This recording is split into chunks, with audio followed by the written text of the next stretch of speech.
If you're a member of the city council, can you please connect? Oh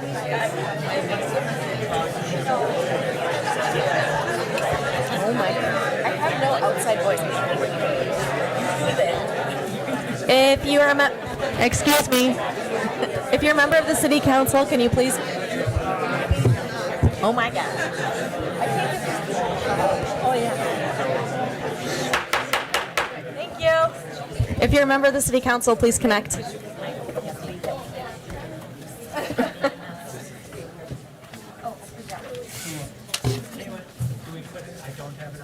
Correct. Click I do not have an authorization code. Caitlin says you do not have an authorization code. And we trust Caitlin. Are you both going to be here? Are you both here?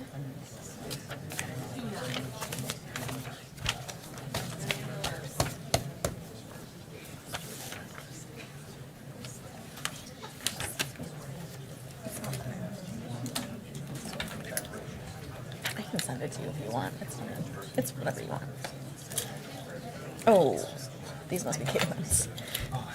I got mine.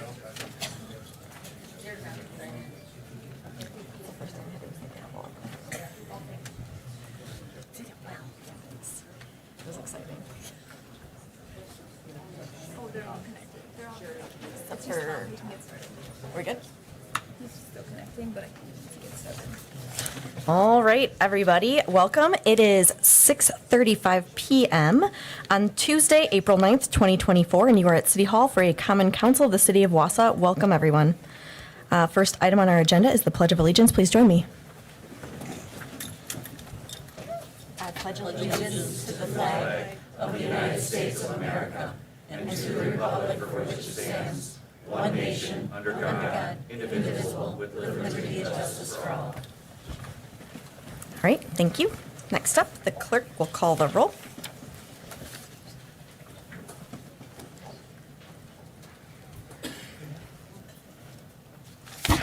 We have 11 voting members present. All right, thank you. Proclamations, I think we took care of them earlier. So next up is statement from the mayor. I just wanted to make sure that I took a moment to say thank you to the people of Wausau for allowing me to serve this community for the last 4 years. I'm so proud to have worked with Team Wausau on some seriously transformational projects and policies, and it's really easy to get caught up in the day-to-day stuff or be so busy looking forward that we don't look back.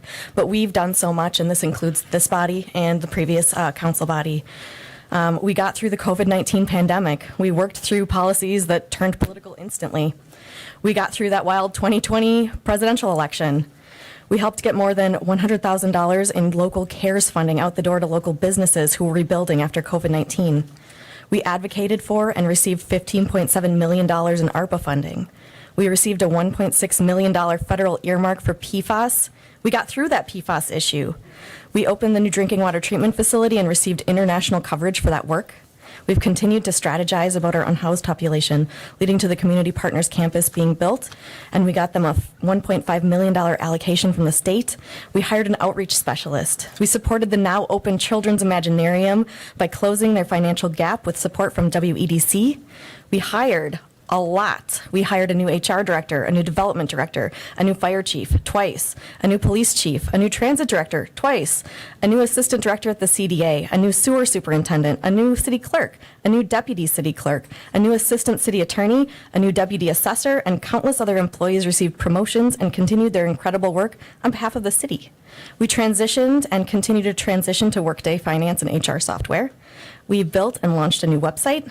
We're using new council chamber voting software when it lets us, and we've welcomed state and national dignitaries over and over to our community and showed them the Wausau way of getting work done. So the last 4 years have been the hardest and most rewarding of my life, and that's largely because of the work these civil servants here do and will continue doing. A change in leadership can mean a lot of things, but it doesn't mean the work stops. There's a lot of work that the next stewards of our city will need to continue, and I hope this body and the public can support them. I just want to say thank you.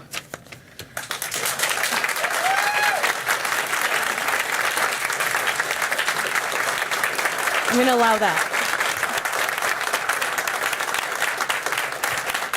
Okay. Thank you. All right, and with that, we get public comment. We have a stack of this, so I hope you're ready. First up, I have Orlando Alfonso.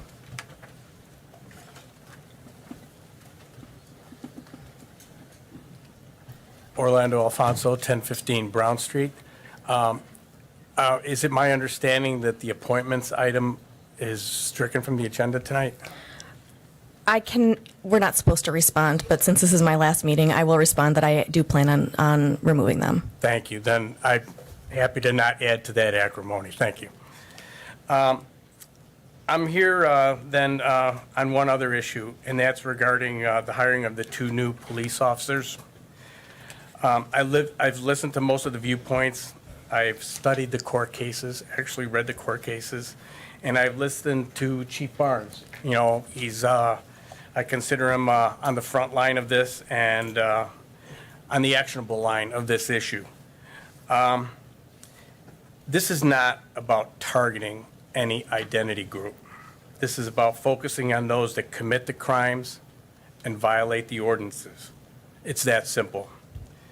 I do find it curious that some members of this council that have never met a program they can't fund now feign fiscal responsibility on this issue. We're getting close to summer. I don't believe if we don't give Chief Barnes the people and the resources he requires, we'll be inviting what I consider a national urban stalemate that the activist class seeks here in Wausau. A stalemate that only serves to hollow out the downtowns even further and to send our taxpayers packing. I know the court issue's coming. They're difficult things. We need to find ways to help the homeless, and we have to give Chief Barnes the cops that he needs. Thank you. Thank you. Next, I have David Ekman.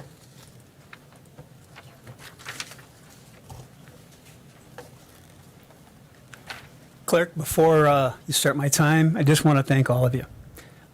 You have hard work, and just appreciate your service.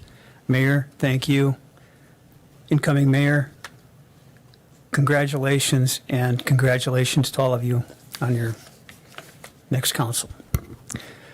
So Wausau, a city of 40,000 citizens, a city comprised of 11 alder districts and a strong mayor form of government. You are the elected body entrusted to enhance the economic well-being and public safety of the citizens of Wausau. Tonight, we sit here insulated by these walls, and I thought it important to bring the map of the city and the districts of which you represent. It's important for people to understand what we're talking about tonight with this map, because you're all from different parts of the city. Each of you represents the citizens in your district and are accountable for public safety to each and every one of us, the citizenry of Wausau. In our city, there are nearly 1,000 businesses, small, medium, and large enterprises, a business community that has committed to commerce in the city of Wausau. Businesses which own and rent property, which property taxes are paid upon. Businesses that provide jobs to the community and bring commercial trade of goods and services to the citizens. In downtown Wausau, District 3, public safety, security for citizens, businesses, their employees, and their customers is at stake. As I walk the corridors of commerce downtown, I stop and listen to businesses share their concerns about the lack of enforcement of illegal activities. At the HR committee meeting last night, I shared a few instances. Let me tell you what happened today. A couple things happened today.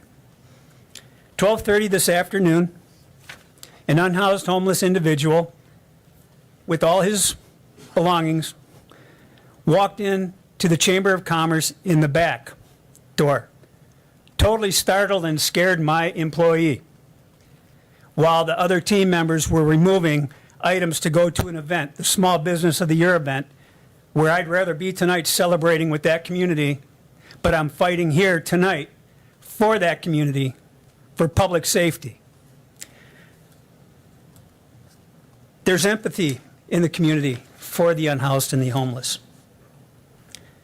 Absolutely, without question. The frustration from the Chamber of Commerce, our location at the gateway of downtown and business community overall, is that your leadership is not meeting expectations of enforcing illegal behavior expected of any person in this community, regardless of their economic status. The Chamber of Commerce supports Chief Barnes' request to hire 2 additional officers that will work closely with CART teams and identify the unhoused population while providing enforcement of the laws. Public codes developed by this council over decades. Today, we locked our doors for the safety of our employees. And they will stay locked because it's my responsibility as a leader to ensure my staff members are safe.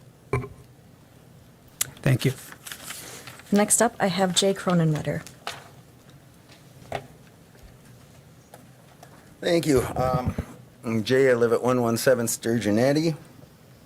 And, in my district, down to Carroll's district, this winter was kind of a new experience for me. I've lived at 117 for pretty much my entire life. My father grew up there. Grandma bought the place.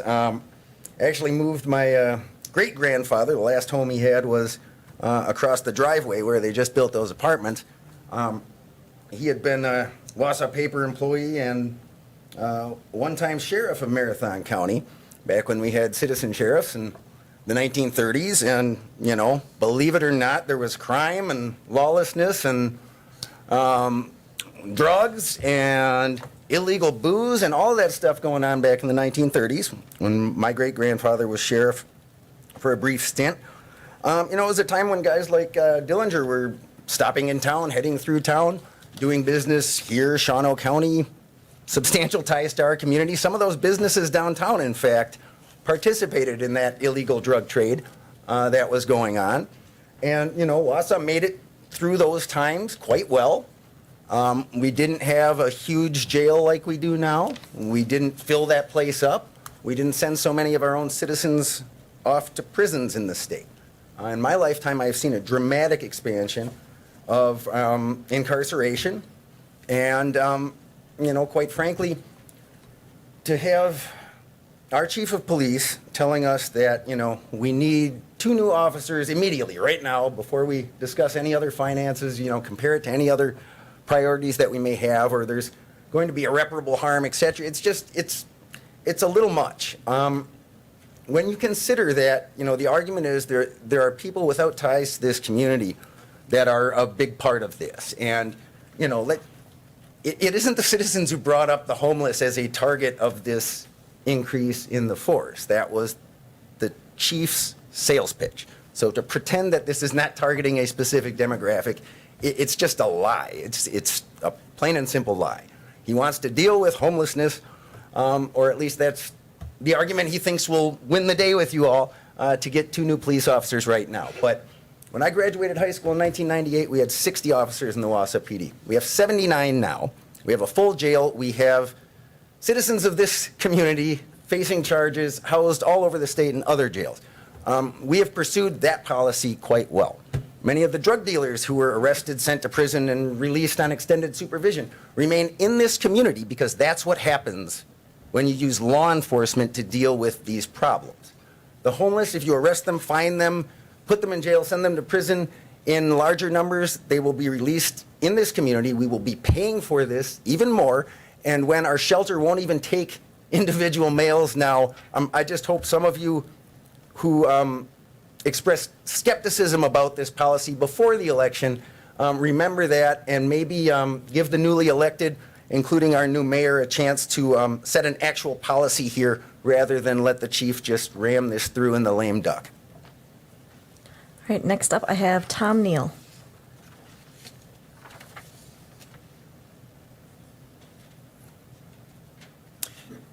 Thank you, Mayor. Tom Neal, 916 Hamilton Street, and I'm an alder-elect for District 4, so I'm glad to be coming back. I'm speaking regarding the proposed Parks Commission and the request to disband the city's Parks and Rec Committee. I wouldn't be surprised if someone on council tonight moves to table the item pending further review, but I have some thoughts on the agenda item. While the Parks Department has long been a cooperative county entity charged with maintaining all parks, the Wausau City Parks and Rec Committee has been invaluable in advocating, researching, and developing policy proposals and budget asks for our city parks.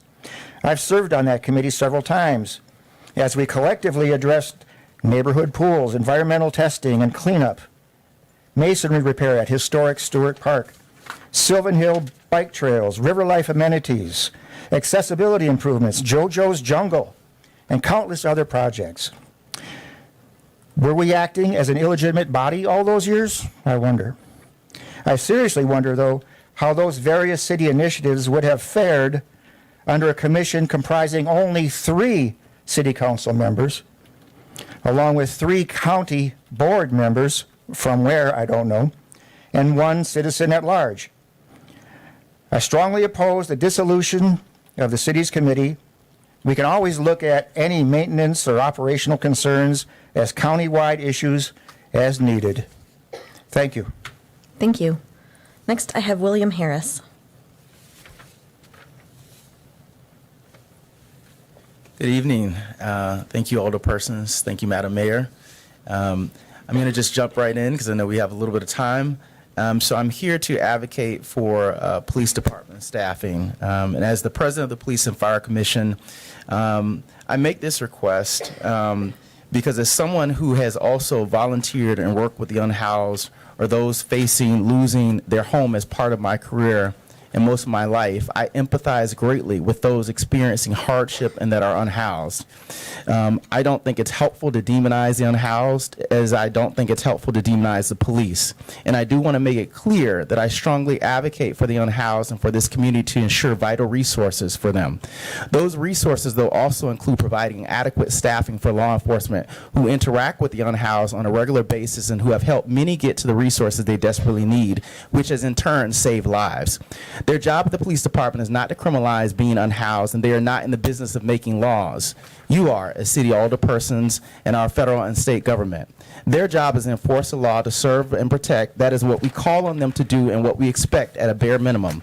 But our police department does so much more. Our police force has shown themselves as being compassionate, taking a proactive approaches, participating in community outreaches, homelessness task force, creating a community outreach specialist position. It is a balancing act, though, to both be the organization that provides aid and care to our unhoused and that enforces the law on those segments that violate it. The purpose of hiring 2 more officers is not so that they can lock people up. It's to meet the growing needs of our community, which places not only that expectation of safety on them, but the expectation of resolving the issues of the unhoused on him, which has grown. The unhoused issues require community solutions, and it's not a choice of one of the other. It's something that we need to do both. We both need to hire officers, and hiring 2, by the way, is not going to exponentially raise the number of arrests of unhoused. Even if they wanted to, having 2 officers can't arrest all of the unhoused people. That's not what this is to do, and the position is funded specifically for that. But just like we need more officers, we also need other community solutions, such as, and I would propose with others that have spoken, the creation of a city-county unhoused issues committee, not a task force, but a permanent committee like the one in Madison that examines reports and makes recommendations to the Wausau City Council and Marathon County Board of Supervisors on unhoused issues. This includes creating housing for the unhoused populations, jobs and jobs training, availability of public toilets and showers, access to storage lockers, provisions for mental health, drug and alcohol services, and new creative and innovative solutions like tiny homes and preventive measures to prevent those that are facing homelessness as well from becoming unhoused. We must do it all, and we can start tonight with providing our officers with the staff they need to adequately serve our community so they're not stretched thin as the population continues to increase, and while we work as a community to work on these issues to better meet the needs of our unhoused. Thank you. Thank you. Next, I have Randy Radke.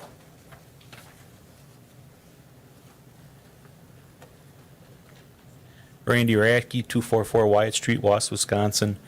It's about hiring the 2 new officers. I don't think you can arrest your way out of homelessness. You have to really, we need more social workers. We don't need more officers. Thank you for letting me talk.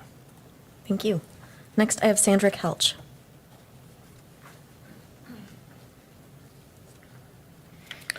Last night's HR meeting was interesting to say the least.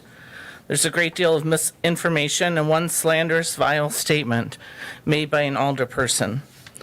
Because of the slander was directed to the nonprofit that I helped found and one I was, for a time, the executive director for, I'm taking my 3 minutes tonight to speak the truth, to hopefully undo the damage that was intentionally done to discredit the efforts and successes of this group. The Community Outreach Task Force was founded by a small group of citizens with the intent to serve the most vulnerable in our community, including but not limited to the unhoused, low-income elderly, and individuals with disabilities. And at one time, we also served low-income family and children. We have provided Easter baskets and Christmas gifts for low-income families, many of which were received by teary-eyed parents and grandparents. We hold a Christmas party yearly for the residents of Okonski.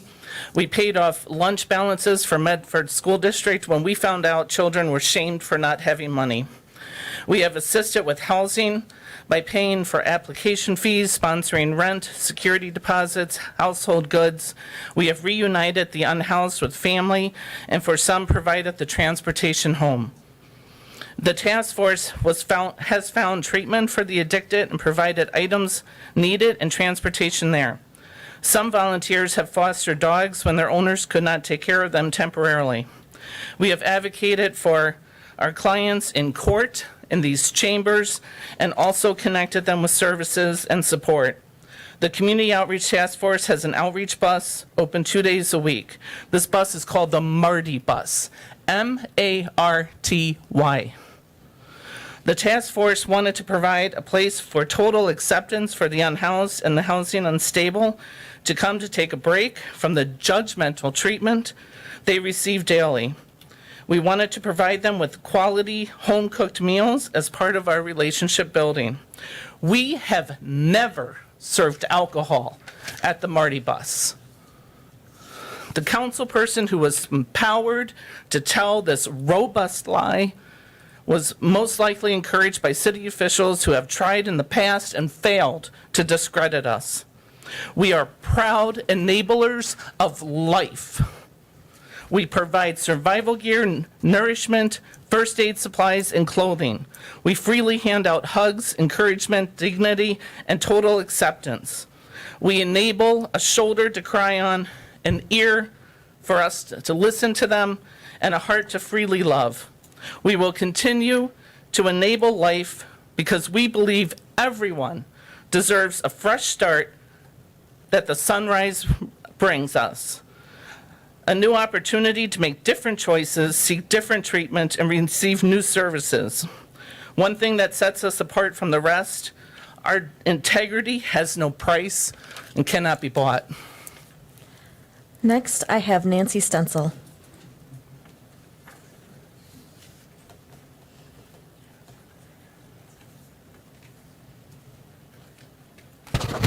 Thank you. That's a hard act to follow. Nancy Stencil, 223281 Azalea Road, Wausau. Once again, my biggest fear coming here is I must sound redundant, but I too help out at the Marty Bus. I've cooked meals for the homeless, and the smiles and the hope that you can give people for a couple hours out of a day means everything. And once again, I feel like we're just putting the cart before the horse, kicking people out when they don't have anywhere to go. And we're criminalizing homelessness. It's not a way of addressing the systematic root cause of poverty. It's demonizing it. Poverty itself is the fourth leading cause of death in this country. Housing, be it tiny homes or whatever, people need to feel secure first and then get them on the right track to other things such as sobriety and employment. And when aid is not available, the homelessness increases. Our mental health and our AODA services here are not robust. And I'm not somebody who hates law enforcement. I had a career in mental health and had some of the most wonderful officers here come in all the time. But this is where I still believe our priorities need to go, is those ARPA dollars should be spent elsewhere, especially when helpful services in this community have been either abolished or downsized, such as, trying to think, community visiting clubhouse, thank you. and these are services in this community that we so desperately need. Thank you. Next, I have Terry Killian.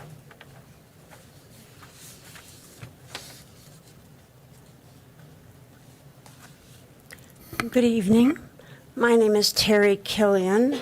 I reside at 133 East Thomas Street in Wausau. After attendance at the HR meeting last evening, I felt such strong emotions that I didn't even know if I could address the council tonight. I'm not going to even attempt at this point to discuss my opinions about criminalizing individuals with mental health and addiction problems. My opinions, I believe, have been made clear. Even the number of residents that speak up against this speak up, it seems, to no avail. I have always, however, been aware that respect and decorum in the council chambers is a rule. Respect from one council member to another, no matter how different their opinions are. Respect shown from council members to citizens. The unhoused population is part of our citizenry, and the disrespect that I heard toward that important segment of our population was unacceptable and inappropriate. The untrue comments made regarding the work that citizens who regularly assist this population and give of their lives to aid the most vulnerable of our citizens was inappropriate. It is my hope that our council will move forward with genuine empathy and caring for those who are most vulnerable. It is my hope that our council will move forward having the strength, the wisdom, and the knowledge to assist, never again allowing such disrespect to any of our citizenry. Thank you. Next, I have Carla Joseph.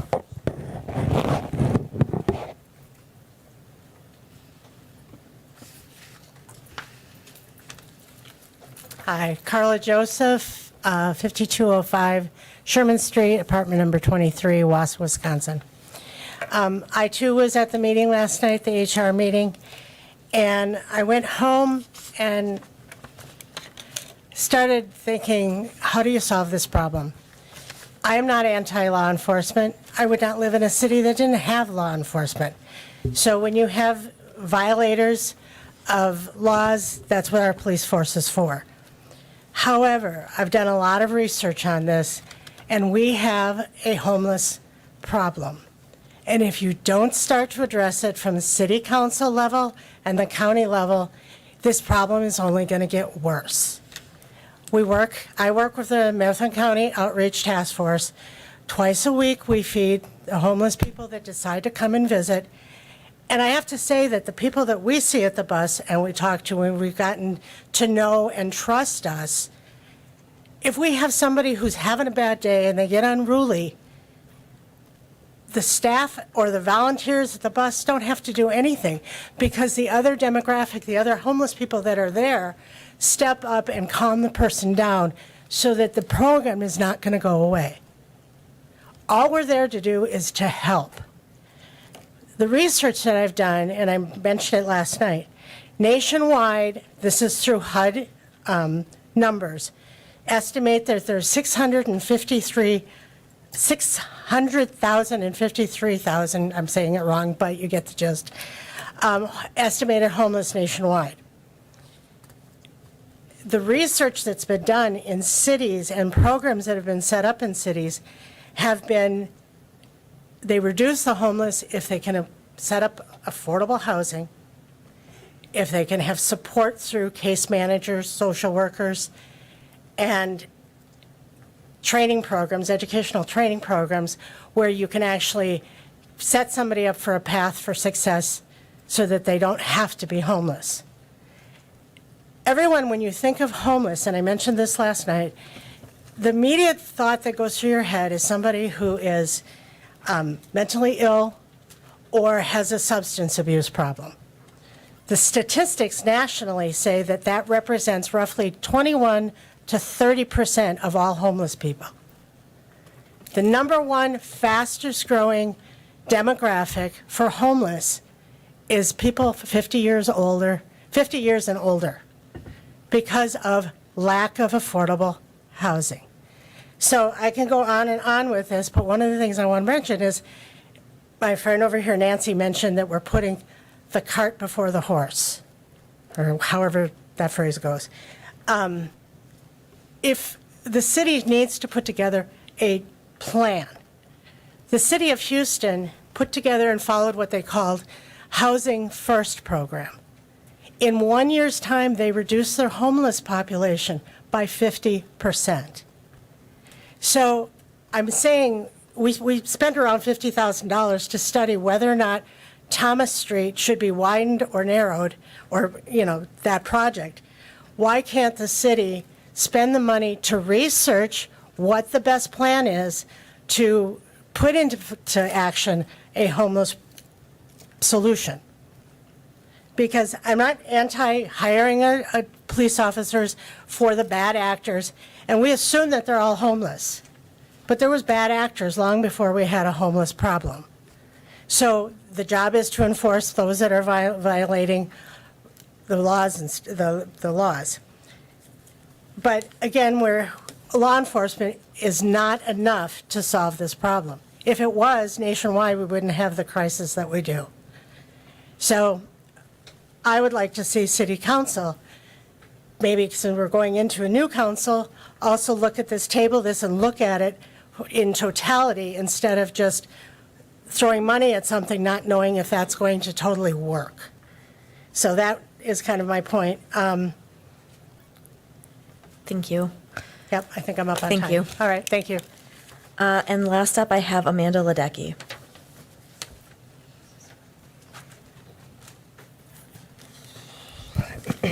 Amanda Ledecky, 616 Sumner Street.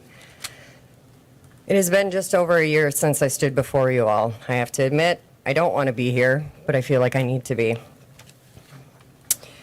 I used to stand here talking about people living paycheck to paycheck and being one incident away from losing it all. That irony is not falling very far from me being in front of you tonight. As many of you know, my husband passed away a year ago last week. I am now a disabled, widowed mom of 2 boys. I only have a few years under my belt that I haven't had canes, walking sticks, and a wheelchair at my worst moments. My health is better, but it's still a constant battle. And here comes the nit and gritty. In 2023, do you know what an SSDI member makes a year? $17,556. That's what I get. There was no life insurance. My oldest son was 18 and graduated a month and a half later. So in the state and federal's eyes, he is self-sufficient. There is nothing that needs to be done. My youngest does get a benefit check, but I make too much on my SSDI check to get that full benefit. I do get granted a $61 mother's check, which is very helpful. I know this has nothing to do with what you guys do. That's state and federal rulings.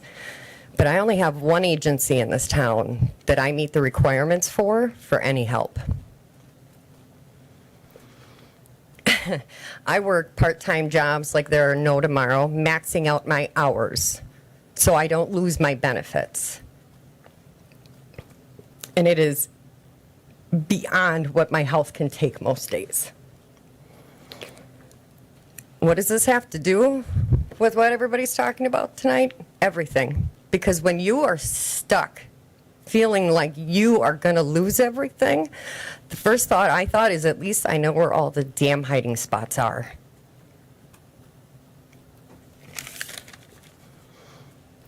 Sorry. I do agree with Alderson Watson's ideas last night. Thank you for that. I think that was great. I want to redirect. I am not anti-PD. I have never been anti-PD. I'm probably going to run over. Please give me a little allowance. Not a lot of people know, but the day after my husband died, I called Chief Barnes. He was deputy chief at the time, and I asked him if he could help me. I had to get all my husband's stuff home from Washington, and he sat there and he talked with me for the next hour, bringing me back down before I went home to my boys. I've had nothing but great interactions with the Wausau PD through all of the stuff I've been through. I'm asking to make sure that these funds are going to not just stop what's happening, but to prevent more of us on these streets. Thank you. Thank you. All right. With that, I have a consent agenda. I do have one request to pull an item that's 240413. I don't know, City Attorney, if you'd like to discuss that briefly. Yes, Mayor, thank you. That's the resolution from the Infrastructure and Facilities Committee approving the ingress and egress easement with Green Acres at Greenwood Hills LLC, the first edition of Vistas at Greenwood Hills. And because of concerns expressed by our outside counsel related to the litigation in which the city is currently involved with the owner, and our inability due to their caseload to get their review and reach agreement with the owner before this evening, I'm asking that this item be pulled. And I will also be asking on the regular agenda that file number 240318, the resolution approving the developer agreement, Vistas at Greenwood Hills First Edition, also be pulled and deferred until April 23rd. Thank you. Thank you. All right. So if there's no objection, we will have the consent agenda. I would take a motion for items 240401 through 240412 and file 240108 for consent. I have a motion by Alder Denny and a second by Alder Watson. Is there any discussion? I don't see any. You may begin voting.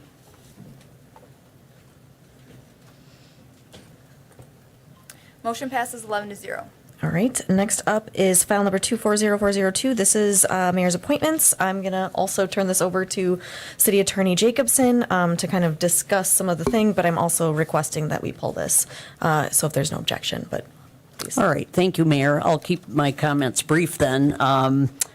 Yesterday morning on April 8th, 2024, I received a memorandum from Doug Denny, Mayor-elect, objecting to the April 1st memorandum from Mayor Katie Rosenberg dated April 1st of 2024 and included on the council agenda and in the council packet for this evening regarding appointments to various boards and committees. He asserted that a mayor cannot make appointments that begin after his or her term of office.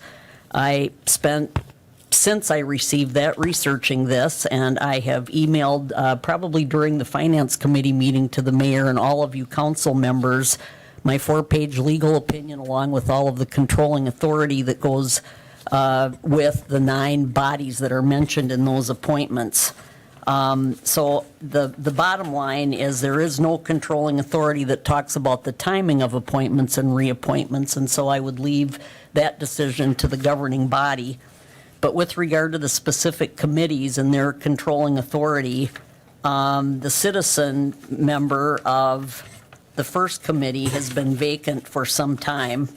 So if you chose to do that, it might be appropriate for this mayor to make that citizen appointment since that's been vacant for a significant period of time.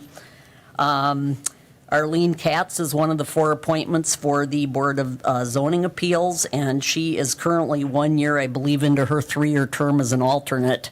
And she was moved up to be a regular member of the committee and start a new term on April 30th of 2024. So again, the timing issue would be there for her new term, but if she wanted to remain as alternate number 1 on that body, she could continue to serve for another 2-year term without any action by the council. Additionally, you'll recall that with the eighth body, the Wausau Drinking Water Treatment Facility Solar Array Project Task Force, which was a special committee of the council and reports to Wausau Water Works as well as the city council, expired by its original authorizing resolution on March 5th of 2024. And another resolution was just passed February 27th of 2024, extending the life of that task force to May 31st of this year to allow for them to complete a recommendation or a proposal. So it would be my recommendation that no reappointments are necessary or need to occur for that particular body. So without any specific ordinance guidance in our ordinances, council rules, authorizing resolutions, or Robert's rules adopted by ordinance, designating when reappointment shall occur, it's probably equally reasonable to assume that appointment or reappointment to a 3-year term could occur 3 weeks as opposed to 2 weeks prior to the term's expiration on April 30th. But that is a decision to be made by this body, and you could also, in your next term, prepare a rule or recommend a rule to your council rules in Chapter 2.16 that specifically states those terms expiring on April 30th of a year when there's a newly elected mayor shall be either made by the prior mayor or reserved for appointment by the new mayor. You could simply spell that out if you chose to do that in a new rule in the next term. Okay, Thank thank you. you for that explanation. However, if there's no objection, I'm just going to pull it, and you can all vote on this whenever you want. All right. So next up, we have a request to suspend the Rules 6B filing and 12A referral of resolutions. This does require a 2/3 vote majority. I have a motion by Alder Henke and a second by Alder Larson. You do not get to discuss this. You may begin voting.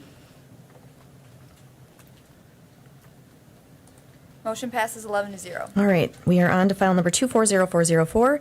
This is a resolution from the Finance and HR Committee authorizing the creation of the Community Care Paramedic Program, adding 1 full FTE Community Care Paramedic position and related budget modification from ARPA and other funding. I have a motion by Alder Watson and a second by Alder Lukens. We do have the Chief and Deputy Chief here if you'd like to discuss more. Otherwise, any comments from this body? Okay, I think we've gone through this a couple of times, so I guess we're ready to vote on it. You may begin voting. Motion passes 11-0. All right, thank you.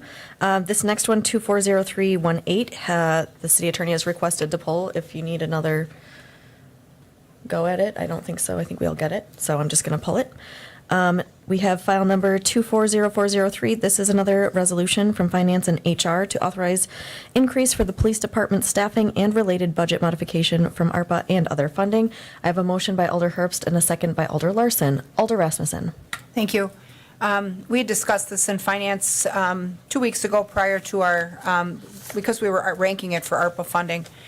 Tonight on the committee floor, we approved a motion to move those 2 positions forward, but to fund them with investment income, not ARPA.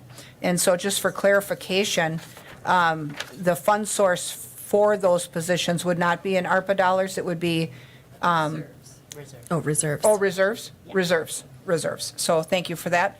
But there was an indication in finance that we would need to clarify that fund source before tonight's vote, just so we're clear on that. My comment, though, separate from the funding, is that we've been talking about homelessness in our unhoused population for years in this chamber. And we have identified long ago that the solution is a combination of care and enforcement. We know that. Things happen, dangerous things can happen, and that's where the enforcement arm comes in. There was a time where we were asking our police officers and our DPW folks to remove people from public facilities, and the question was, well, if I can't be here, where can I go? Now, there's a place to go. This particular council has funded 365 night shelter. We have stood up a day center on a 2-year program. We've hired an outreach coordinator who works tirelessly every day to connect people who need services with services. The proposal for the 2 added officers really is following our CART model, which has been very, very successful in handling the events that take place that need CART intervention. The fact that we would assume that any of this is to criminalize the condition of homelessness is just not realistic. Our police department has shown us time and again that their goal is not just to bounce people into jail and issue citations. That is never their goal. And, you know, fun fact, my great-grandfather was also the sheriff of Marathon County, during Prohibition, in fact. And he would be very, very proud of things that he would have seen that Wausau has become. But I think there's other things that take place that he would turn over in his grave over. And so some of the behaviors we see that go unchecked, that put other unhoused individuals in danger, that put downtown employees in danger, that kind of stuff can't continue. And, you know, we've been told by our professional staff that this is a pilot program. They've got a grant to fund it for 2025. In the fall of 2025, we'll take stock of the effort. If it has lived its usefulness and gotten the appropriate result, we shouldn't need it anymore. We get to decide if that program continues or not. If we opt to not continue it, they get back to 79 staff through attrition. So this is not a permanent creation of positions. It is a pilot program. And I think that we can trust that they will use the appropriate standard of care and enforcement to get this community to a better place. We've already identified that those officers would work with our outreach coordinator, that they would work with aid agencies, that they would also work to get people to a better spot versus just throwing down the hammer. And I really think that, you know, this is something that we need to address now. We need to address it before things get out of hand, because I think that we need to stay ahead of it. But it's certainly not the only solution. With ARPA dollars, which is generational funding, we in this chamber have created solutions. We've created places for them to go. We've dumped over $1 million into sheltering and outreach for these individuals. So don't anyone in this community think that we don't care and that we're not working to solve it. This is one tiny component of solving it, but it's certainly not the sole solution. So it's my hope that we would all support this tonight. Thank you. Thank you. Alder Watson. So I did vote on approval of this from finance because I liked the change in funding source because I know homelessness and the spillover costs that we are confronted with and we do need to address. But I don't think that adding patrol officers is the only. I think it's a very instant, short-term solution. You know, protecting our downtown via that enforcement and helping the unhoused, I know aren't mutually exclusive, but we can't fund both through ARPA, and we have to figure out how to allocate our scarce resources. So I think using the reserves is a better option, so we can conserve some of that ARPA funding for maybe some of these other options, because we do need transitional housing and case management. We're not just equipped to rely on the housing first kind of tactic. To focus on that missing middle, like I said the other night, I think we need sort of a director position that can navigate all those relationships that are critical in providing services for those transitional opportunities. So I'm really hoping that as we enter into our new cycle that we can get a COW started really early. I know we did in the past, but I don't think we need to point fingers at anybody for dropping balls or call people names or disparage colleagues for inaction.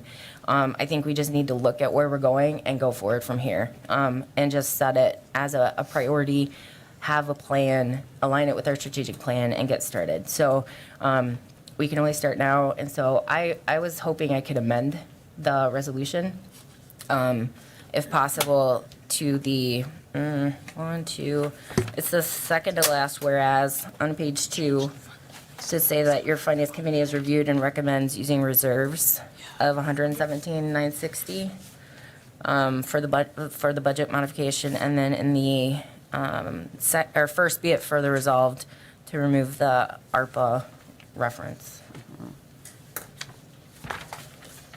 You got that? I think that would handle the modifications. So are you officially making an amendment? Yes. and Okay, I'm I think gonna you need get to push a button yeah, somewhere. My button. My button.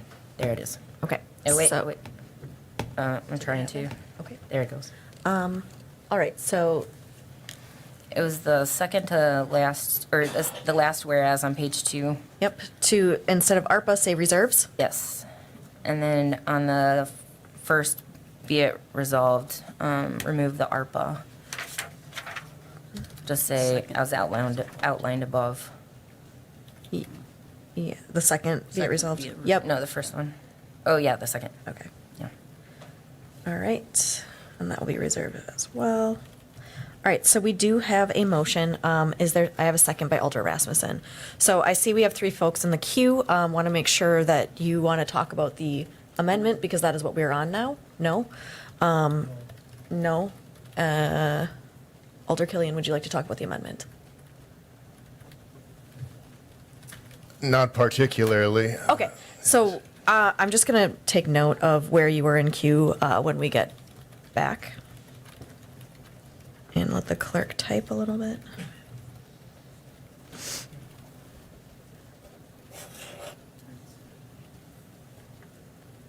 Yep, so this one is also reserve.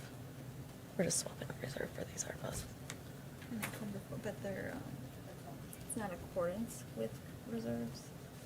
No, wouldn't you want to say That fund. encumbered reserve Do we- funds? do we just- already made period? changes if you wanted to and read it. I don't know. On CL Common, that's what I. Un momento. And the resolution itself. Yeah.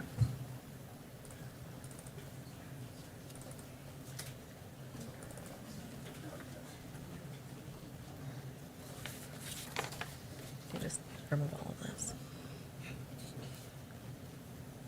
If you sort by date, you'll be able to find it easy because it'll be the addition of 2. There you go. 6:47 p.m. Yep. Teamwork. Ah.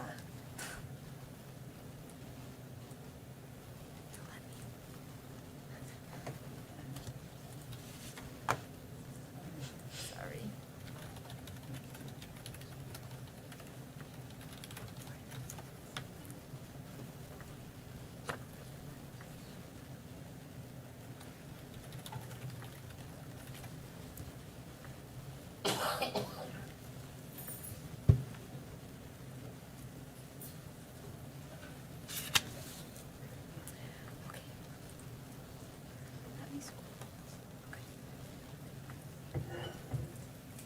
So in this last whereas, it would be, instead of ARPA funding, it would be from fund balance and the following budget modification listed, salaries and wages.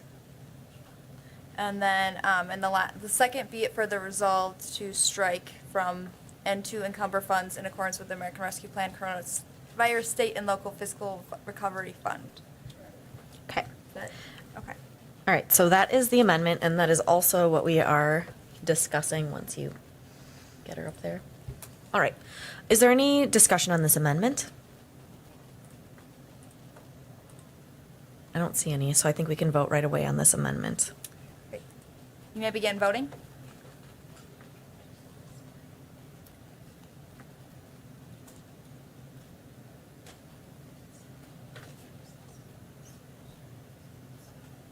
Do you want to tell me? Okay. Motion passes 9-2. Okay. All right, so now we are back on the resolution as amended. I have first Alder Lukens. Would you like to speak? Okay. Thank you, Madam Mayor. So I very much appreciate hearing from different sectors of the public in their public comments. Since before I was elected this term, for this first term, I've been researching the issue of homelessness and different ways to try to address it.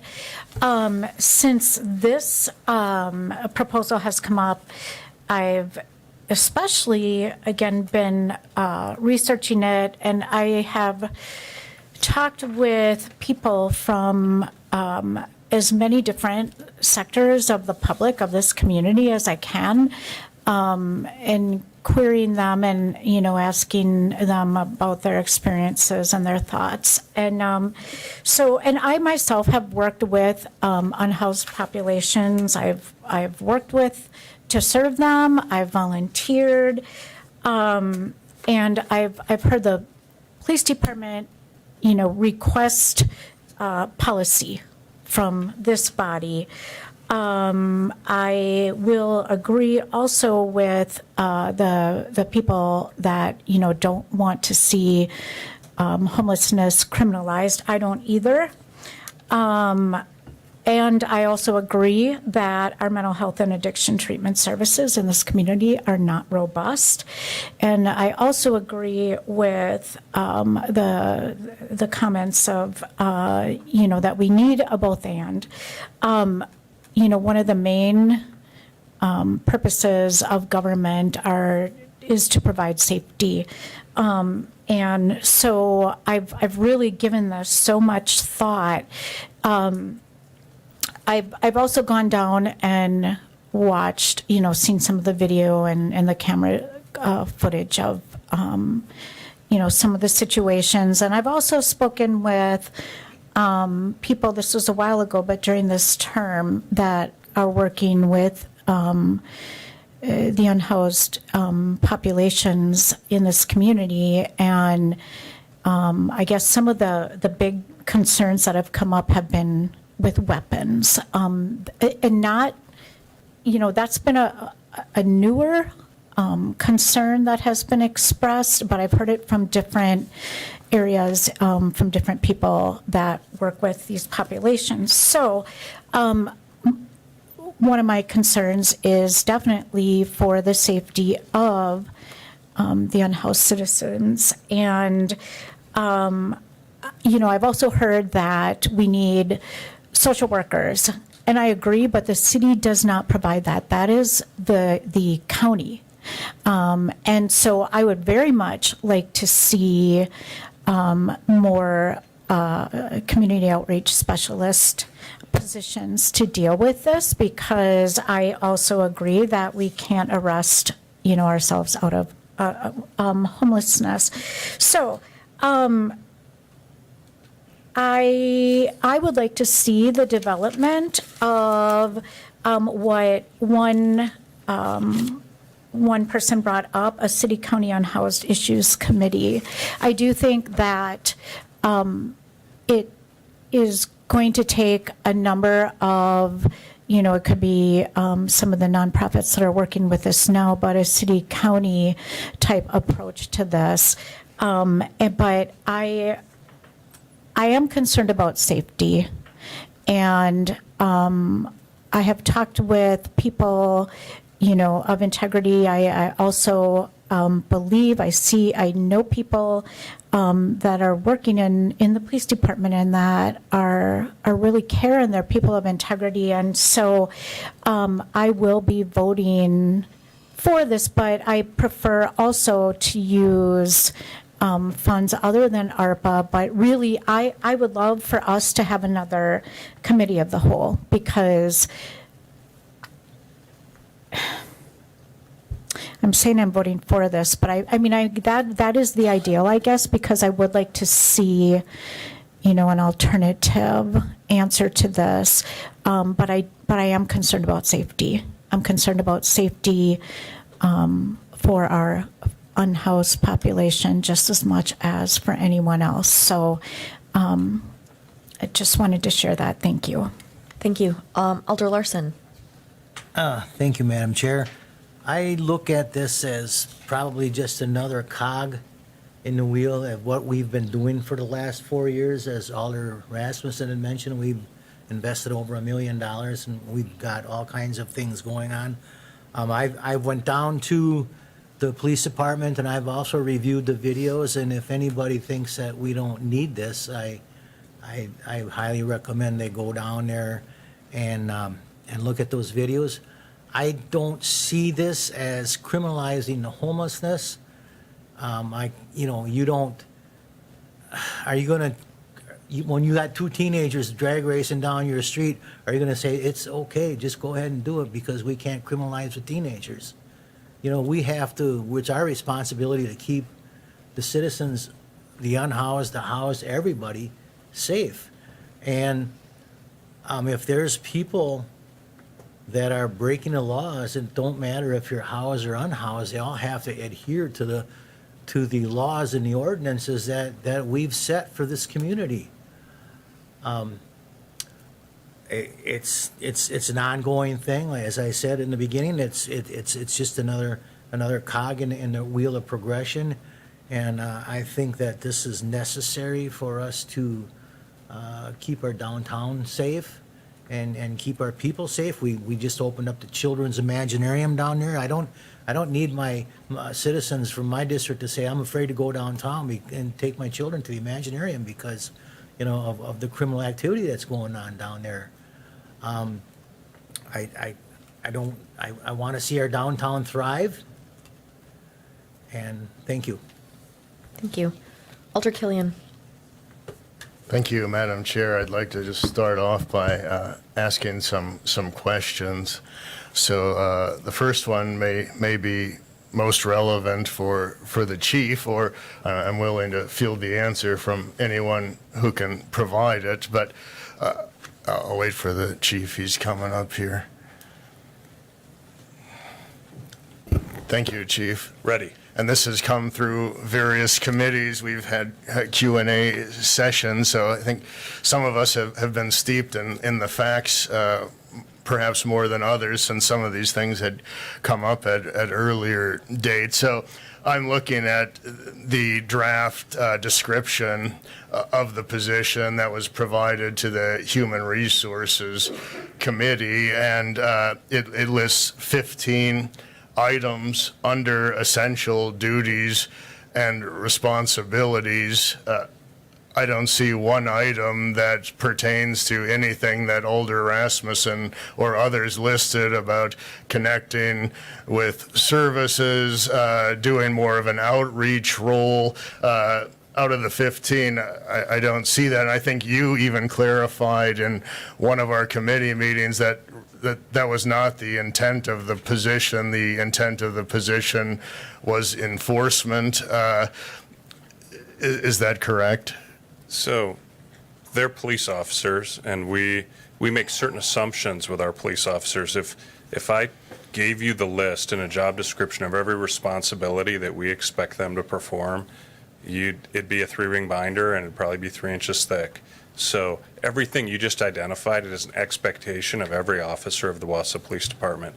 There was question about what will this job description look like, and in my communications with the HR director, Mr. Henderson, we both agreed that these are police officers. What you have in front of you is the job description of a patrol officer with a couple of tweaks that identifies that this is a limited position, that it expires without action from this council, and that they will, and referencing their schedule, which is going to be requiring them to be flexible. But they're police officers. But everything Alder Rasmussen said is something that our officers do all day long, every day, and that's our expectation of them. Thank you. So am I correct that, as I stated, that of the 15 items, that's not in there even one time? Is that correct? Correct. I found it unnecessary. Thank you. And I find it highly necessary because when things are important and there are priorities, usually we communicate them. And what it indicates to me as a policymaker that that was so unimportant or down on the list that it wasn't even important enough to articulate. And I wasn't looking for 300 items that police officers do every day. I was looking for maybe 5 critical items that pertain to just and humane treatment of our community members. But thank you. That was the only question I had for you, Chief. So we've established that that's not in the position at all. In fact, the lead sentence is purpose of the position. The purpose of this position is general duty police work involving protection of life and property, enforcement of laws, crime investigation and service to the public with a focus on the downtown area. So I wanted to disabuse the body and the public and the media, who should have realized this by now.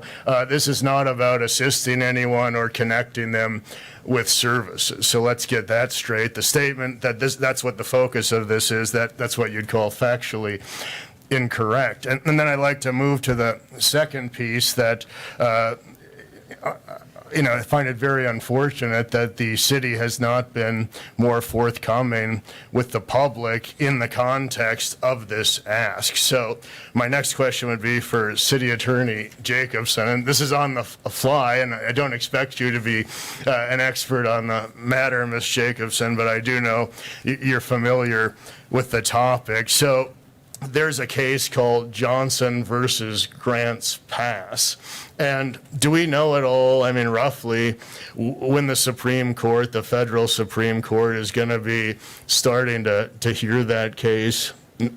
You mentioned it last evening, and it was my understanding the last time I looked that the Supreme Court, the U.S. Supreme Court, was going to take up arguments in April. Now, that was my understanding as well, and I think at one time I heard it was April 22nd. And so, yes, it's coming right up. And may I ask, and not, I'm not asking for a lengthy overview, but could you explain to us, if you're comfortable, just kind of what the gist of that case may be, or what some of its implications may be, if you feel comfortable doing that? I'm not really prepared to discuss that. I mean, it has to do with camping and basically criminalizing people sleeping outside or sleeping in public spaces because they have nowhere else to go. Thank you. That's my understanding as well, so I'll lean on my kind of layperson study of the issue. We've said that, one, this was to help people. That's factually false in the regard of, assisting the poorest citizens. We said we're not trying to criminalize homelessness. Now, that would be the second assertion that's factually false as well, because what's at stake in the Johnson versus Grants Pass case is the Eighth Amendment. So cruel and unusual punishment, and to date my understanding is it is in fact unconstitutional. It's a cruel and unusual punishment to push the poor out of public space like the parks, when in fact they may not have another place to go. So if that precedent is overturned, combined with this unfortunate ask, what that's going to be like ammonia and bleach right there, and you're going to have toxic policy on your hands, where you're looking at an authoritarian crackdown on poverty. Because we also heard that, well, look at the city's done such a great job and spent all this money, so of course people always have a place to go. That would be the third assertion that's factually incorrect. My understanding through interactions with people who work with the unhoused, as well as directly from the unhoused, is that there's often a lottery system at the community partners campus, and it's not uncommon these days for people to be turned away certain nights because they've reached capacity. So essentially, when you couple this all together with all the information apparently we never gave to the public, like highlighted what the actual description is, how it sinks in with the Johnson versus Grants Pass case. Really, we haven't had a thorough, candid discussion about this. And let's move on to then, okay, certainly the city and county and others have worked on this for years. Hasn't anyone looked at accumulated data or research? My hope would have been that they had, but if they had, the latest research I could find on these specific matters was from May 2023, and that was from Boston University in conjunction with Cornell University personnel. And in their study, where they assessed data from 100 cities and their outreach program, their conclusion appears to be that what should not be done is exactly what's being proposed tonight, not just because it's unjust, because it results in failure. So in the section listed policy recommendations, I'll just read you the first sentence. Given the broad influence of police and homelessness policy making and policy implementation, we first recommend that cities fund and use alternative outreach teams that do not involve the police. That was their first conclusion. So even if we're looking at this objectively in a fact-based way, based on research and recent research, it would indicate that this is a misadventure right here. And then lastly, I'd just like to talk more generally or philosophically about how poverty's being talked about. And I find it very unfortunate and for our community a disgrace. We're telling them essentially, fear poor people. Poor people are criminals, not middle-class people, not the wealthy, the poor we're talking about. We've made this indivisible connection between the poor and criminal behavior, and that is ridiculous. And so is the notion that the costs associated with helping people in a just, reasonable way is going to break this city. The most aggressive panhandling that I've ever seen in town wasn't from the unhoused. It was from a developer in an economic development meeting, and I assure you they were asking a lot more than $1. Millions of dollars, which we've often flushed down the drain. So the funds that we've lost has not come from the impoverished. It has not come from the working or middle class in Wausau. It's often come from the ruling class, driven by our good old boys culture. And what the optics of this situation is that we're allowing a moneyed foundation to pay the salaries of police force members. And what that looks like is a private security force where we've turned our community policing into the Pinkertons.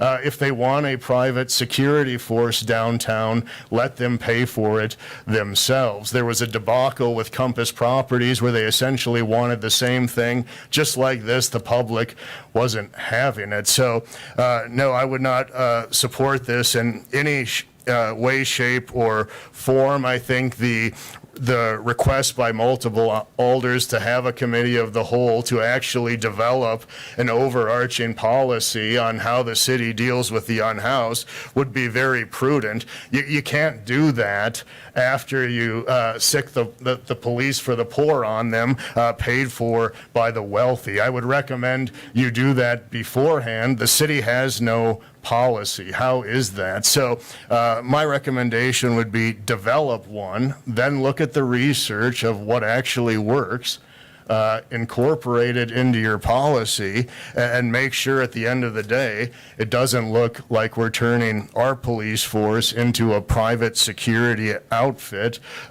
for a few downtown. Thank you. Thank you. Alder Martins. Thank you. I was on the fence about this issue when it first hit the Public Health and Safety Committee a couple months ago. And it's taken a lot of time, a lot of thinking, soul searching on what is an appropriate solution for a very just pressing problem that we're having in our community, because it doesn't, what the issues and behaviors that we see downtown in and around our parking ramps and other places doesn't just affect the homeless, the unhoused, doesn't just affect the downtown community. It affects everybody, every citizen in the city of Wausau, because if there's an incident downtown, what happens is that pulls 2, 3, up to 6 officers off the street to deal with that incident. That means that other things are going unchecked. Traffic enforcement. What's the biggest complaint in our districts? It's people speeding down the streets. It's people running through stop signs. Other things, domestic disputes. You need two officers, oftentimes in a domestic dispute. If there's a med call, sometimes an officer has to respond to that.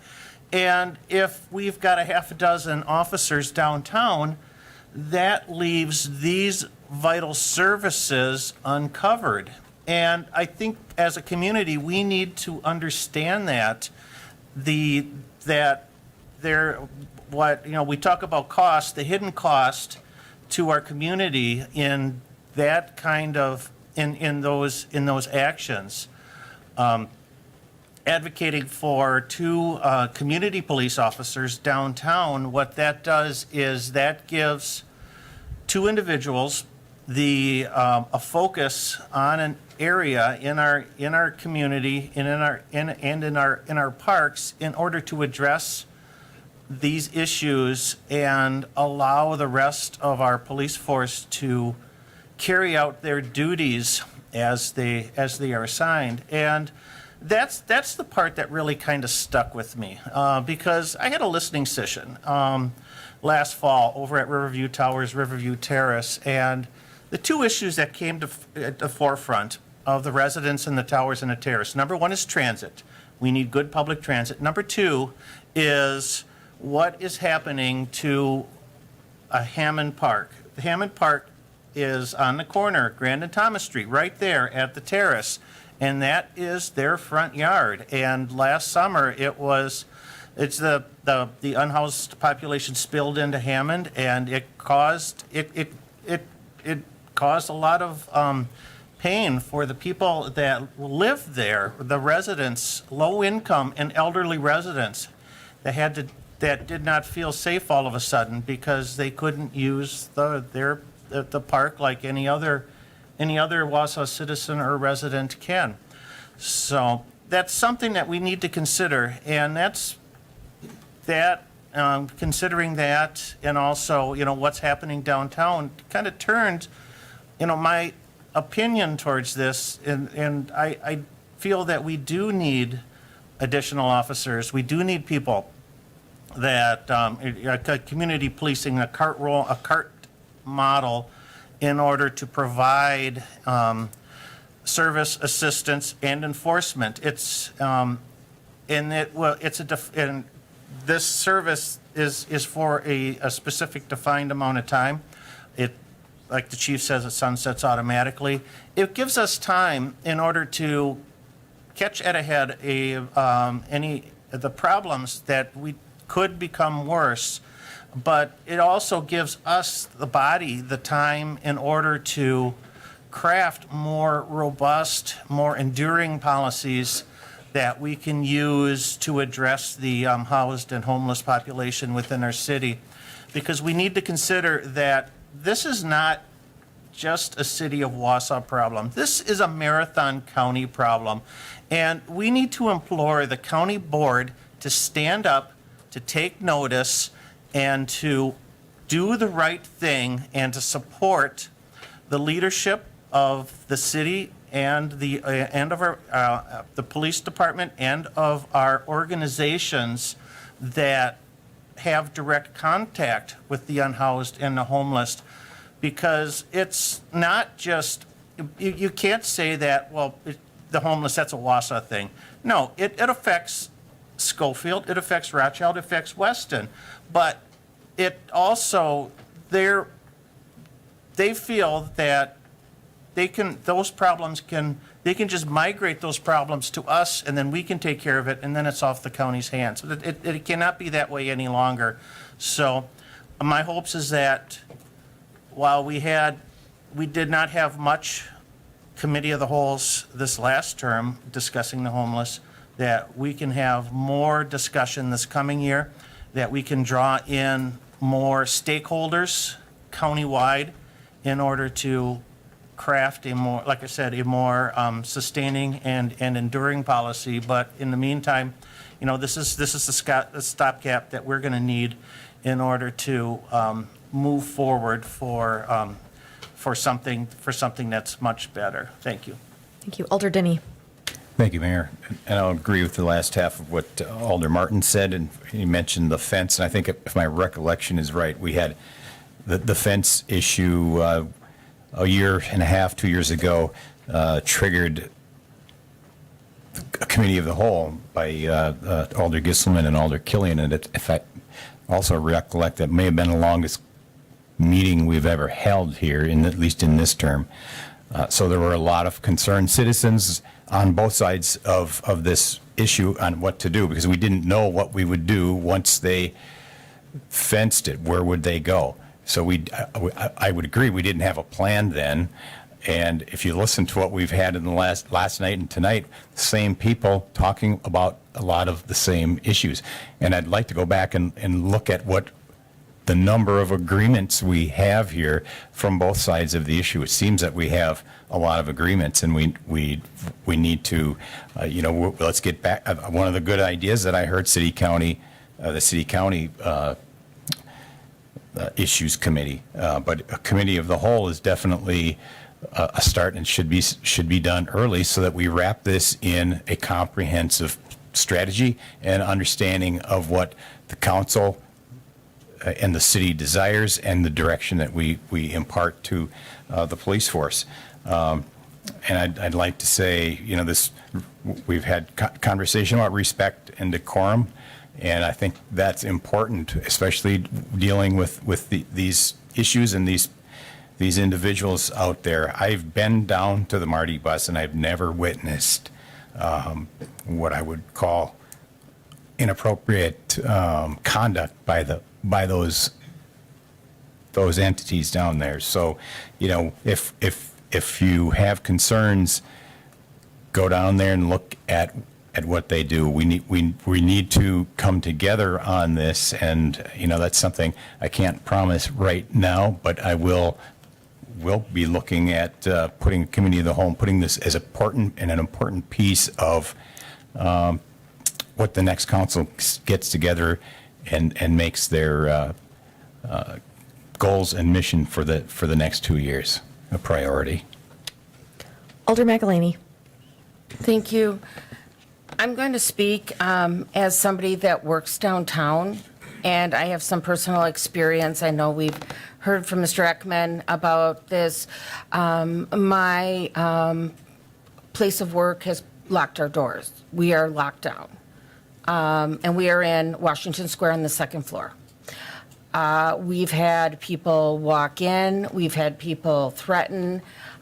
We could have somebody, there, one person, one employee, and then somebody walks in, and it just became too volatile. We also we do pay the city of Wausau to park in Jefferson Street ramp. We used to, most of us.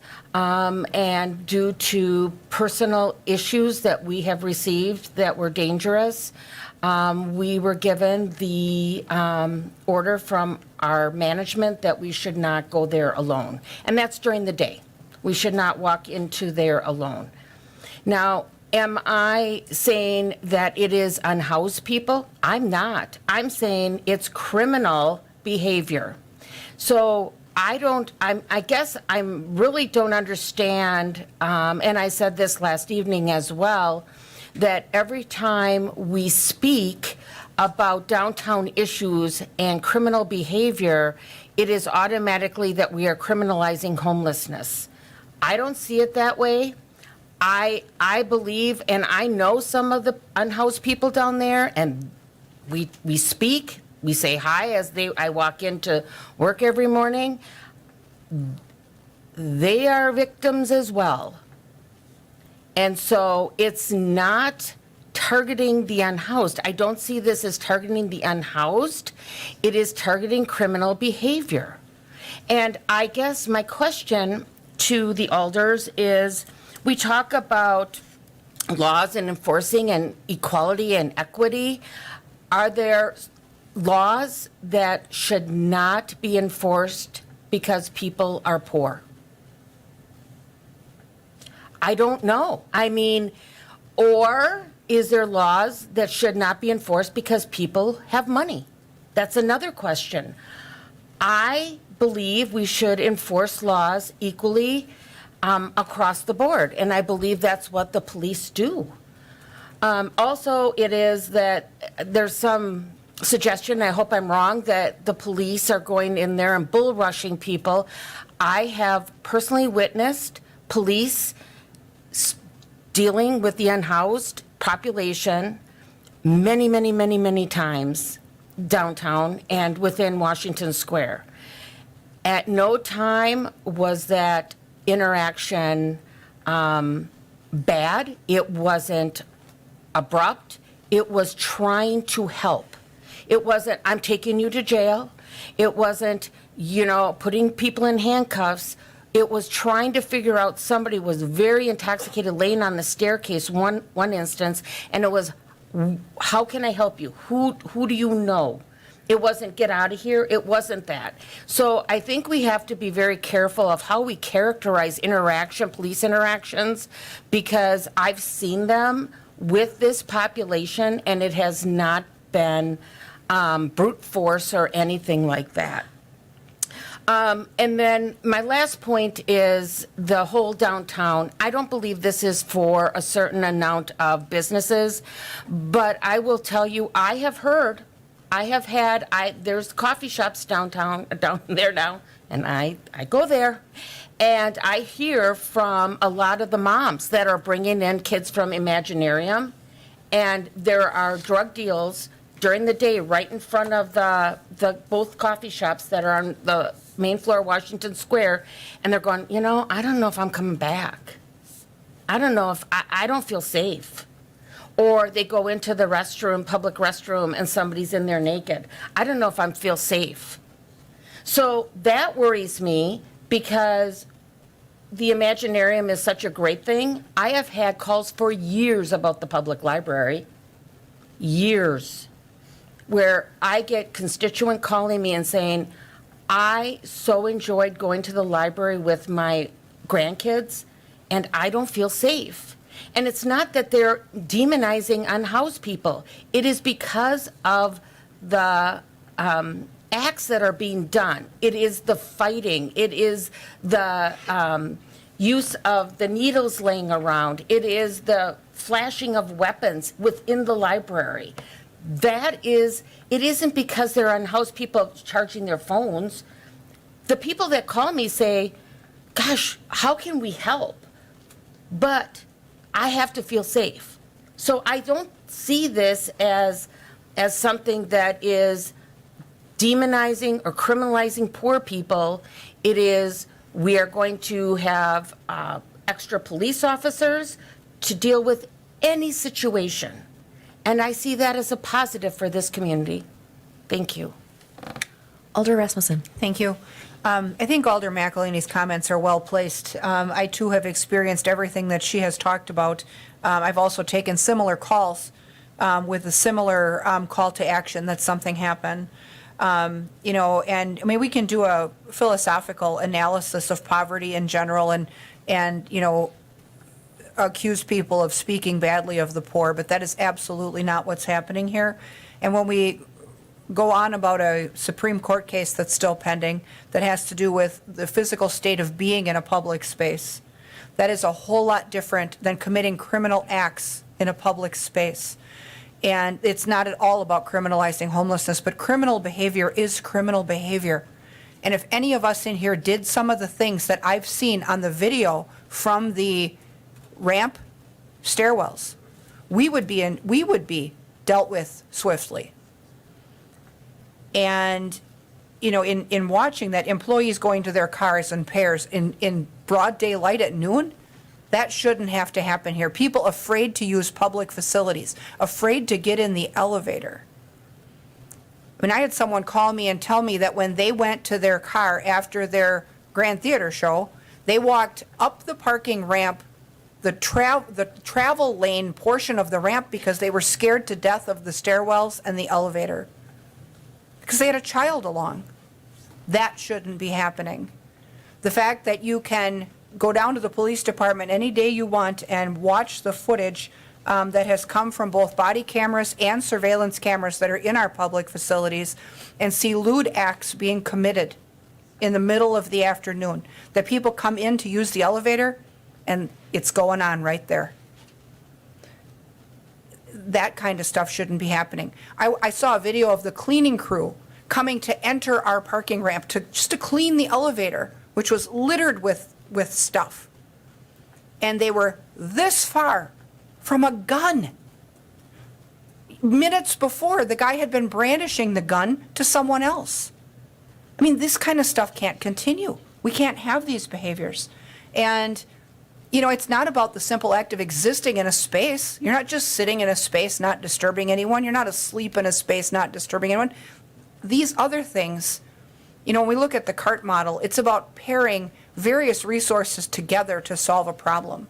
And could we use more outreach people and case managers? 200% we could.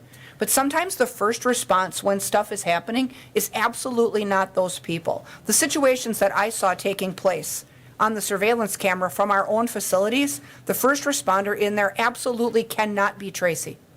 It has to be some arm of enforcement. And the second conversation may be a connection to her or to an agency that can help. But as far as the behavior that's in progress and the items that are displayed there, that is not a safe place for her to be working. Like, we have to get this done. And so I hope that we'll support it. Thank you. Alder Killian.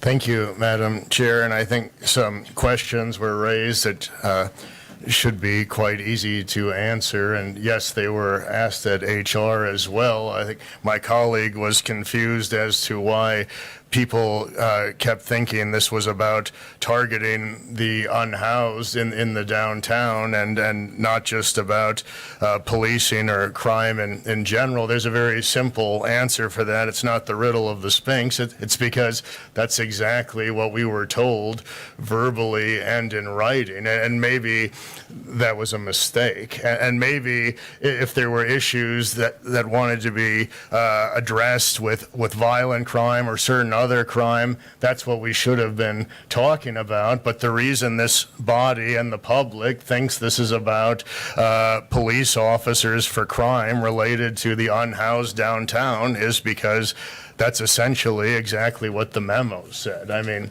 perhaps that was a bad way to approach things, but there should be no confusion any longer. I mean, there's been media reports on this, TV, print news, that's what they all said. It's what, you know, if this isn't about homelessness, then why is that in the chief's memo in our packet if it's not about homelessness? So I think we can get past the kind of phase of absurdity about, you know, why people would think this is about the unhoused and crime with the unhoused. It's because that's exactly how this was couched. And then there was also, you know, another, I think, falsehood just shared with us a few moments ago was that we're not talking about just existing in public space. We're talking about criminal acts. Well, actually, that's exactly what Johnson versus Grants Pass is about. People existing in public space and making that an enforced crime,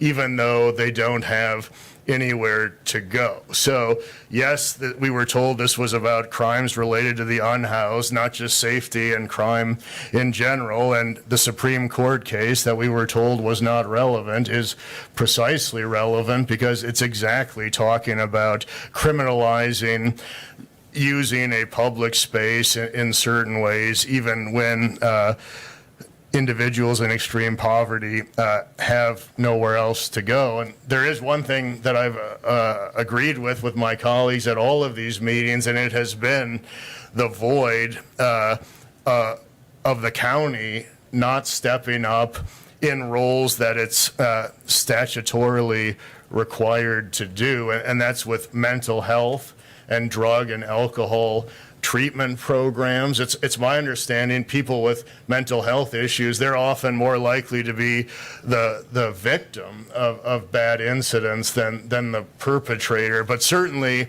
what they do need is health care that the county should be providing. And one of the biggest shocks during my tenure on council is when I was told that essentially during COVID and during the expansion of North Central Healthcare, many of the inpatient programs had simply been shut down and closed. So when I'm told, oh, well, you know, people are just coming here because they want the services, well, which services are those? We haven't even given requisite health services. And when people have the courage at the moment to tackle an addiction or an issue, they need those services immediately, not told, sorry, we don't have a program, or come back in 3 weeks. So, yes, that is a problem, and we're not going to solve it with arrests or fines or anything of that nature. And the other statement,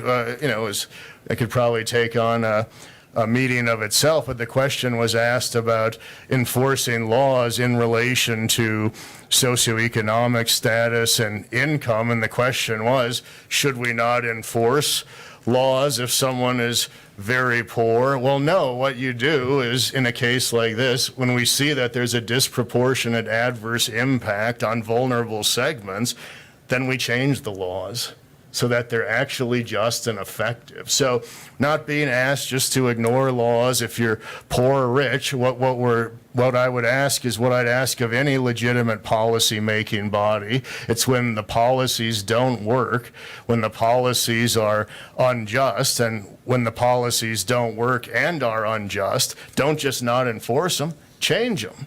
So maybe you could put that item on the agenda of the committee of the whole as well. But none of these rhetorical or literal questions really cut through what the facts of the matter are. These are officers for enforcement, not to help unhoused or vulnerable segments. If precedents are overturned in the Johnson versus Grants Pass Supreme Court case, I think some of you that may vote for this tonight, you may regret that on a policy level, because it's not about the police being mean. I've interacted with the police, have a great deal of respect and appreciation, but they're not making the law or these decisions at the Supreme Court level. They will, like it's been talked about, enforce the law. So we just have to be very careful that we're making the right decisions and not thrusting our police department into uncomfortable positions as well, because community policing has gone very well, but things like this can decay that and jeopardize it. So I hope at some point we can come to a better policy-making place than we have tonight. Thank you. Alder Herbst. Thank you, Madam Chair. I spoke a lot last night. I came out of my shell. I said I was no longer going to be quiet. I'm just going to comment and thank Alder Rasmussen and Alder McElhaney for saying the same things pretty much that I brought up last night and then some.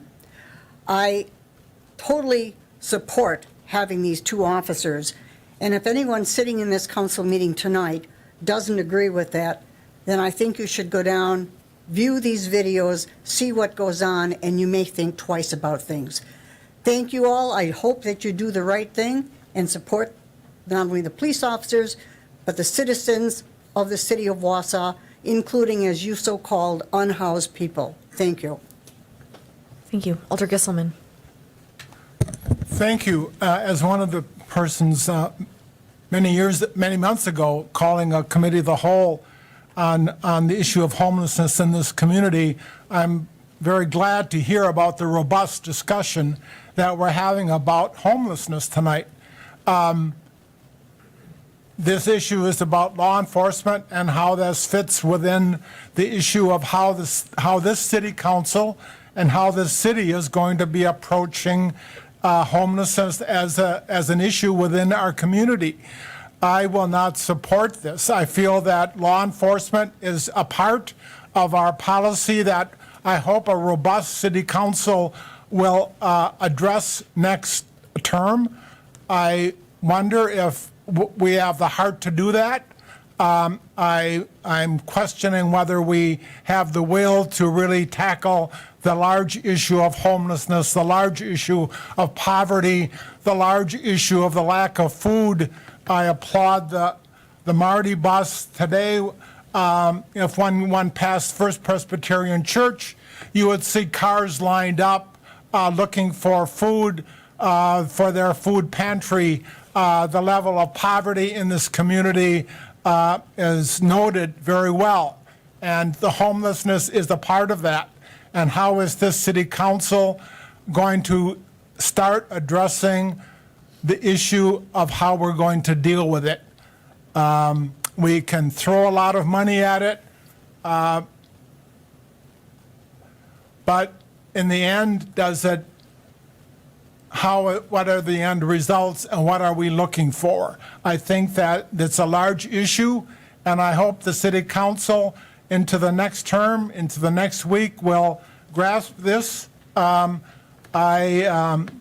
need leadership within the community to provide that leadership, that policy, those goals that we want to accomplish. We need a soft heart. We know that food and healing is necessary. Within the last several months, I've heard a lot about food and healing from a variety of lessons that I've listened to, and a great teacher of those lessons said, when he saw the people in front of him, said, "Don't go away, come, I will feed you. Where's the food? Let's have the food." Those messages came out, I think, very clearly within the last several months. The healing that also has to go on, I think, is also a part of how we start to address the issue of homelessness in this community. So I look forward to the discussion. I think we have a lot of work, but in the meantime, I cannot support this one issue, which may be part of a larger issue of policies into the future. But today, I cannot support this issue. Thank you. All right, I don't see any more requests to speak. As a reminder, you are voting on this as you amended it using reserve funds instead of ARPA. You may begin voting.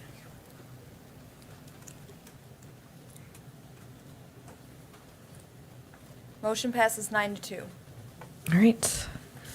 With that, we have one last opportunity for public comment and suggestion, if there's anybody. It looks like I have a list if you want me to. Yep, I have a whole list. So I guess I'll start. Christine Salm. Is that a surprise?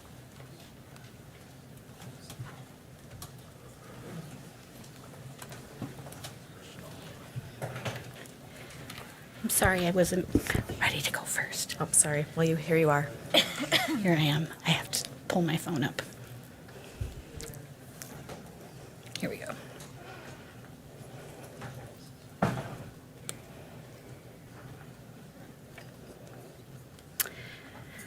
Thank you for letting me speak. Christine Psalm 3312 North 11th Street, Wausau. We don't have enough authentic people with true integrity who really care about people over their own ambitions. But Mayor Rosenberg is one of those people. I knew it the first time I met her. Katie makes people feel seen and heard. That's a very special gift. A mayor who cares about social causes is exactly what Wausau needs to attract new people and grow our economy and our community. Many of the problems we are facing in Wausau are the result of folks kicking the can down the road for years and in some cases decades. Katie was willing to take on these rough, tough issues and go after state and federal funding to lessen the burden to local taxpayers. Mayor Rosenberg tirelessly advocated for us in Madison, gaining over $1 million increase in shared revenue this year. She also knew getting rid of PFAS and getting rid of lead pipes was simply the right thing to do. Alder Rasmussen stated, I'm going to quote you, Lisa, "No mayor in my lifetime has been able to get Wausau noticed in a way that brings in the amount of funding assistance Mayor Rosenberg has already secured to move solutions forward." By the way, be sure to look for the EPA press release tomorrow on PFAS. When we look back on these issues, the way Mayor Rosenberg addressed them, they will be seen as huge accomplishments, and we will have Katie to thank for that. Wausau has been struggling for many years to retain and attract young people. Katie took the time to talk to young people and to talk to marginalized communities the people who live here. She listened to what they had to say and then actively addressed the issues surrounding inclusion, equity, and diversity. The single biggest reason young people leave and new people don't move here. Katie knows, like many of us here, Katie knows, like many of us also know, that if we want to grow a vibrant community, we can't afford to ignore or deny these issues exist any longer. Thank you for working so hard for us to make this community a better place. I know you will continue to do amazing things to be a voice for marginalized folks, and I know you will continue to be even more aspirational, because you can't be too aspirational, to help ensure that Wausau truly becomes a community for all. Thank you. Thank you. Patrick Bucker.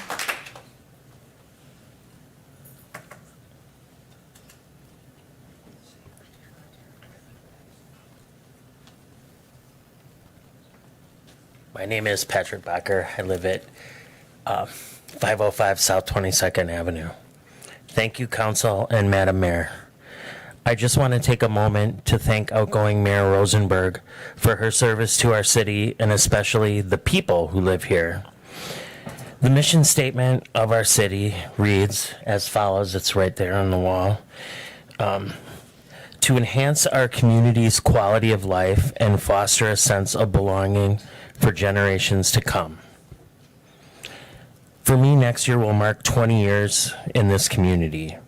I moved here and purchased a home with my husband in 2004. In my 20 years here, Mayor Rosenberg has been the only mayor who I have witnessed truly addressing, fostering a sense of belonging in our city. I want to give Mayor Katie a heartfelt thank you for actively engaging marginalized people and all sectors of our citizenry to be heard, to be included, engaged, and valued in city policy. Katie actively brought often overlooked neighbors in our community to feel that very sense of belonging that our Fair Cities mission statement promotes. Thank you, Mayor Katie. Your efforts and your heart are very much appreciated. Thank you. And lastly, I have LaTanya Johnson. Oh, what it looks like. But if that's not, no pressure. I am very uncomfortable with all of this.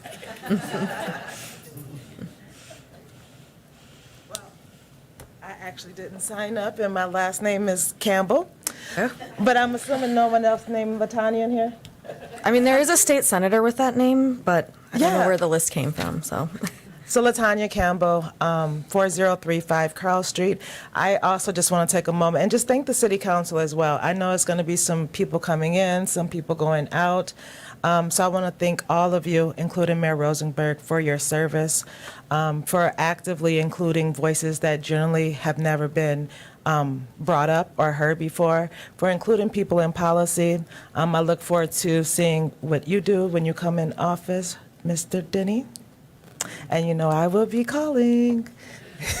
But no, I want to thank all of you, and I appreciate support you. Thank you. Thank you. All right, are we done? No, never, we're never done. We love a meeting. All right. I want to express my deep appreciation and gratitude with so many others that are here with us tonight to Mayor Katie Rosenberg for her tremendous service to this community, her relentless optimism for helping to keep us safe during the pandemic, for her fight to secure critical funding to meet our growing needs and to create new opportunities for this city, and for ensuring Wausau is a welcoming home to many that embraces diversity, inclusivity, and is a community for all. And most of all, for the care and compassion and love with which she led this community in her commitment to public service. We thank you for supporting us and are deeply grateful for your service. Thank you so much, Mayor Katie. Thank you. Okay. So I had some, thank you. Oh, I guess we're not done yet. And I guess we've lost all semblance of control of this meeting. Thank you. I will take these flowers and put them in front of me. It's a little more comfortable to hide, I guess. My name is Amy Leonoff. I live at 906 McIndoe Street. So I am also here to express gratitude for all that Mayor Rosenberg has done in her 4 years as mayor and before that on the county board. From day one, you rolled up your sleeves and jumped in on some really tough issues, from homelessness to PFAS to decades of understaffing with the fire department. And this was in the middle of a historic pandemic. Through all of this, we've benefited from your vast knowledge of public policy, your gift for building relationships, and your unfailing commitment to our community. Time after time, I've seen you show up for people in Wausau. I'm especially grateful for your willingness to hear and welcome people who are largely marginalized in our community. A community for all is not just a tagline for you, it's how you live and how you lead. I'm sad to see your time as mayor come to an end, but I know that wherever you go from here, you will still be working with us and for us. Thanks. Thank you.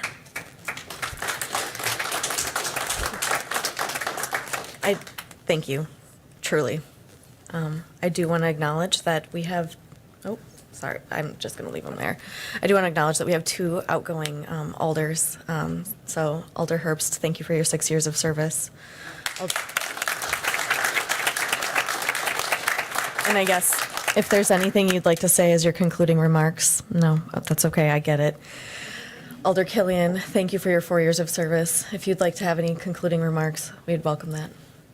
Yes, it's been my pleasure and honor to serve my district and my hometown, and that's the district on both sides of the river. I think what we saw over the last several years, and it was not me, it was those I served, and we saw that regular people can achieve very positive things and move the needle even in the face of adversity. And we saw this on many fronts, and that was because of the people in my district and in my hometown, and it was quite an honor to serve them, and it gives me great pride that through tenacity and really having a strong moral compass, that collectively the district was able to achieve things that improved not only lives in the district but throughout the city. So I want to tell the people that I've served thank you, and tell my hometown thank you, because it was them collectively that made these things occur, even if at times I was just logistically the tip of the spear. So that goes to them. And for myself, I guess the last three words of this particular chapter for me are never sold out. Thank you. All right. With that, who wants to make a motion to adjourn? I got a motion by Alder Watson and a second by Alder Lukens. All in favor can signify by saying aye. Aye. Opposed? All right, we're out of here. Thank you, everyone.